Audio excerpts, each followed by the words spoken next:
एक गांव में छोटू अपने माता पिता के साथ रहता था। वह बहुत गरीब था, जिस वजह से उसके माता पिता बहुत ज्यादा दुखी रहते थे। एक बार छोटू अपने दोस्तों के साथ खेल रहा था, तभी उसके दोस्त राजू ने उससे कहा, अरे छोटू, होली आने वाली, तूने नई पिचकारी नहीं ली क्या? नहीं, मैंने नहीं ली। तुझे तो पता ही है मेरे माता पिता गरीब हैं। हाँ मुझे पता है, पर तू देखना, मैं बहुत सारी रंग बिरंगी पिचकारियाँ लूंगा और खूब होली खेलूंगा। यह तो बहुत अच्छी बात है, पर इस बार तो मैं सिर्फ रंगों से ही होली खेलूंगा। और यह कहकर छोटू वहां से चला गया। घर पर आने के बाद उसने देखा उसके पिता रामू काम पर जा रहे थे, तो उसने अपने पिता से कहा, पिताजी, मुझे नई पिचकारी चाहिए, आप मुझे पिचकारी दिला दीजिए। बेटा, मेरे पास रुपए नहीं है, पर तुम चिंता मत करो, जब तक होली आएगी मैं तुम्हें नई पिचकारी दिला दूंगा। ठीक है पिताजी। और यह कहकर वह फिर से खेलने चला गया। धीरे धीरे समय गुजर रहा था।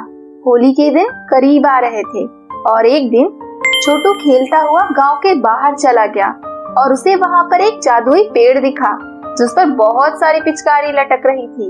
यह देखकर वह काफी हैरान हुआ और उसने अपने आप से कहा, अरे यह क्या? यह तो जादुई पिचकारी का पेड़ लग रहा है, मुझे इसके पास जाके देखना चाहिए।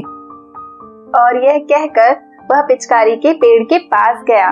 पेड़ पर इतनी सारी पिचकारियां देखकर उसने कहा, अरे इस पेड़ पे बहुत सारी पिचकारियां लगी हुई हैं, मैं इस पेड़ से एक पिचकारी ले लेता हूँ। और यह कहकर वह एक पिचकारी लेने लगा, पर टहनी ऊंची होने की वजह से वह पिचकारी नहीं ले पाया। इस पर पेड़ ने उससे कहा, क्या तुम्हें पिचकारियां चाहिए? हाँ, मुझे पिचकारियां चाहिए। क्या आप मुझे पिचकारी दे सकते हैं? हाँ हाँ जरूर। वैसे तुम्हारे पिता क्या करते हैं? हम लोग बहुत गरीब हैं और मेरे पिता मजदूरी करते हैं। अच्छा ऐसी बात है, तो मैं तुम्हें एक उपाय बताता हूँ। तुम मेरे पेड़ से पिचकारियां तोड़कर ले जाओ और अपने पिता से कहो इन्हें बेचने के लिए, इससे उन्हें काफी मुनाफा होगा। क्या तुम सच कह रहे हो?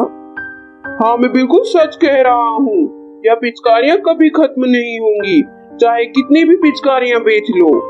और यह सुनकर छोटू बहुत खुश हुआ और छोटू ने उस पेड़ से बहुत सारी पिचकारी ली और अपने घर आ गया और अपने पिता से कहा, पिताजी, अब आप होली पर पिचकारी बेचना, इससे हमें काफी अच्छे रुपए मिलेंगे। पर यह पिचकारियां तुम्हें मिली कहाँ से? यह पिचकारियां मुझे जादुई पेड़ ने दी है और उस पेड़ ने कहा यह कभी खत्म नहीं होगी। यह सुनकर रामू बहुत खुश हुआ और उसने होली पर बहुत सारी पिचकारी बेची। उसी में से एक छोटू ने भी पिचकारी ली और उसने खूब होली खेली और इस बार उसके पिता को काफी अच्छा मुनाफा भी हुआ, जिससे उनकी आर्थिक स्थिति में भी काफी सुधार हुआ। यह देखकर छोटू बहुत खुश हुआ और उसने अपनी होली धूमधाम से अपने परिवार के साथ मनाई और उन्होंने जादुई पिचकारी के पेड़ का भी धन्यवाद किया और छोटू ने जादुई पेड़ के साथ भी खूब होली खेली।